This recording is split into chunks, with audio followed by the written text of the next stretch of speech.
এই যে, এই যে দেখতে পাচ্ছেন, এই যে আমার কাছেই এই যে, এই যে, এই যে সাপ, অনেক বড় বড়, অনেক মানে একদম 7 হাত পার হয়ে যাবে, 7.5 হাত।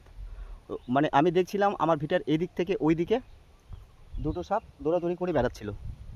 তো আমি ভাবলাম কী ব্যাপার, এরা দুজনেই এরকম দুজনকে খুঁজে বেড়াচ্ছে নাকি এরকম মনে হচ্ছিল। একটা বেড়ার ওই পার ছিল আর একটা এই পারে ঢুকে গেছিলো, আমি বুঝতেই পারিনি। পাখিগুলো শুধু চিৎকার করছিল। তারপর ওদেরকে খুঁজলাম, খুঁজে নিয়ে জঙ্গলে মোটুকে ডাকলাম, মোটু আসলো, এসে দেখছি এই যে সাপ।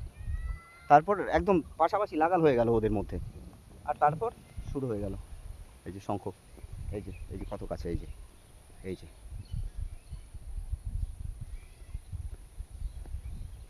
দেখতে পাচ্ছেন, খুব ভালো লাগছে।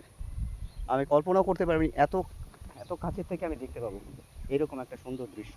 আহ, ওহ, ওহ, ও, বাহ, সুপার, সুপার, সুপার। আমার দিকে এসো না বাবু, আমার দিকে এসো না, আমার দিকে এসো না, আমার দিকে এসো না, আমার দিকে এসো না। আমি ডিস্টার্ব করছি না ওদেরকে। মোটো, এদিকে আয়, এদিকে আয়। মোটো, এই যে দেখ সাপ। থাক আর